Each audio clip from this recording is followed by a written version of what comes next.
is the influx of foreign students as well as young adults into Japan. So, as you may or may not be aware of, Japan is going through a very serious population crisis at the moment, and which is why the Japanese government is very highly interested. We did students, foreign students, as well as highly skilled professionals, and this is the primary motive of their initiative, which is called J Mirai. Which is Japan Mobility and Internationalization Re-engaging and Accelerating Initiative. So under this initiative, they have various policies and frameworks. So on the other hand, India has a very huge young population who are all looking for good opportunities for education, for higher education, as well as employment opportunities. So this becomes a win-win situation for both the countries if students from here, professionals from here, work in Japan. So, however, if you look at these statistics, this is statistics from the Indian Express last year, you see the huge gap in the number of students going to Western countries like the US, more than 4 lakh students, whereas you have only 1,300 students going to Japan. So we realize that this is because there's a lack of awareness about all the opportunities that are there in Japan, as well as the misconception that you have to necessarily know Japanese to go to Japan. So there are certainly opportunities, good opportunities if you know Japanese, but there are also certainly a lot of undergraduate programs which are not in Japanese, which are in English. So let me briefly introduce to you various educational prospects which are there in Japan. So we'll start with the MEXT scholarship. This is a Japanese government scholarship which was introduced by the Ministry of Education, Culture, Sports Science and Technology. Through the Japanese embassies and local consulates, which is our office, Consulate General of Japan in Bengaluru, people can avail this scholarship.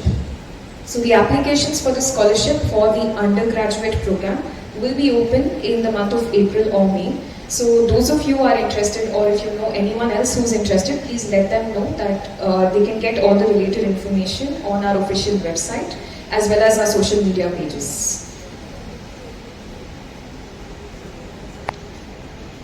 Then we have the Japan Virtual Campus. This is a relatively new program, and it's an online platform where you can avail a lot of courses which have been designed by Japanese universities all across Japan.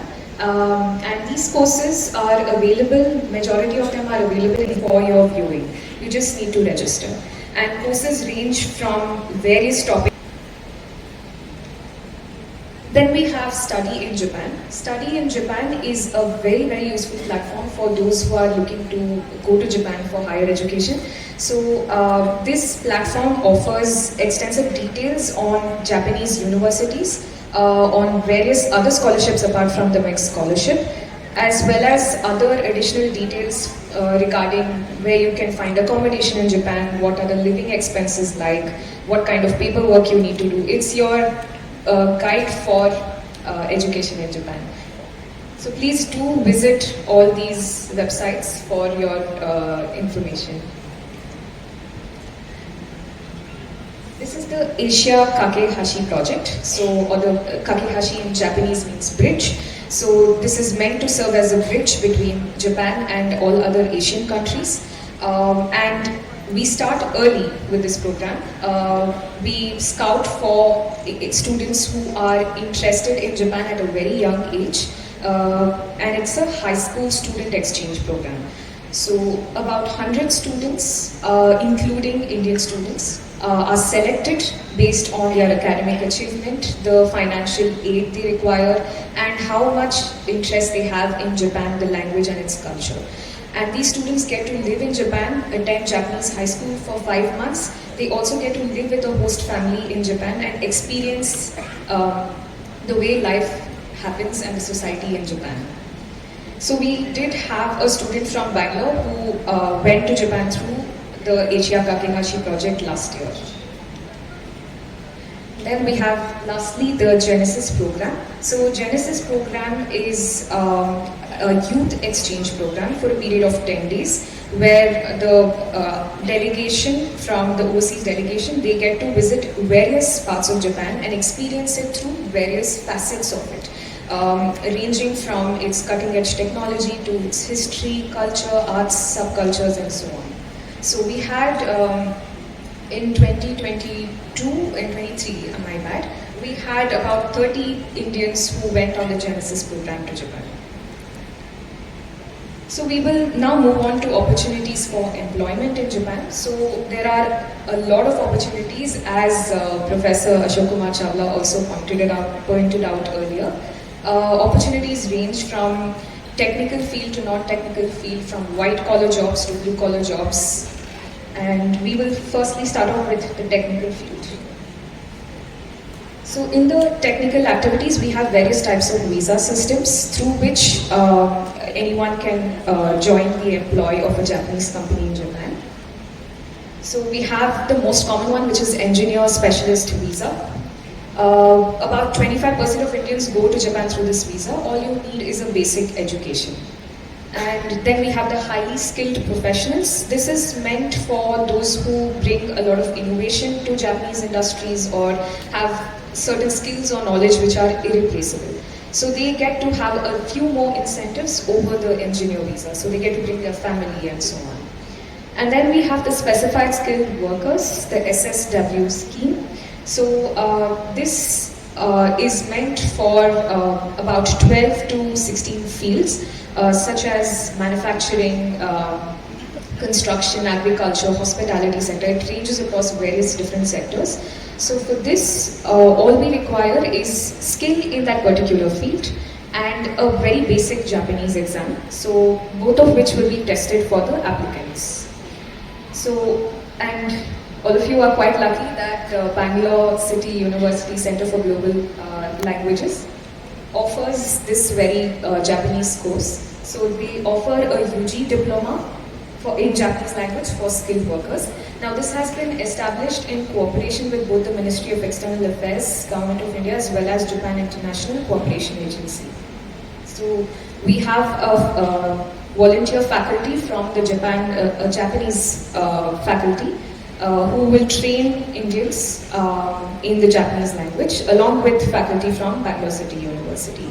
So all of you who are interested, please do visit the website to check out more details about the course or approach Center for Global Languages. And lastly, I would like to speak about the Technical Intern Training Program. This is meant essentially for blue-collar workers and also for anyone who is looking to get trained on the job in Japan. So this does not require basic education. Now this program is also being updated into the Training and Employment Program, which will be out soon. And then we have the Japan Exchange and Teaching Program. So this is a program which has two initiatives under it. One is the Coordinator for International Relations and the other is the Assistant Language Trainer. So through this program, young adults who know Japanese will be able to work at Japanese local government offices for a period of a year and is also allowed to extend that period. And the assistant language teaching trainer can teach English at Japanese schools.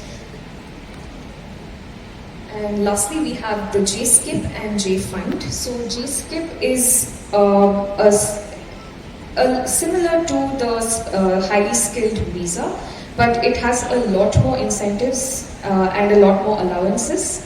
And JFIND is for those who do not have a job yet, but they are allowed to stay in Japan for a period of 2 years to find a job in Japan. And if they want to set up a business in Japan, then they will use JFIND. So please do check out more information about all of this. So everything that is there in the presentation, all the links have been put together through this QR code. If you scan this, you will get the links to all the websites that I have just showcased. And if anyone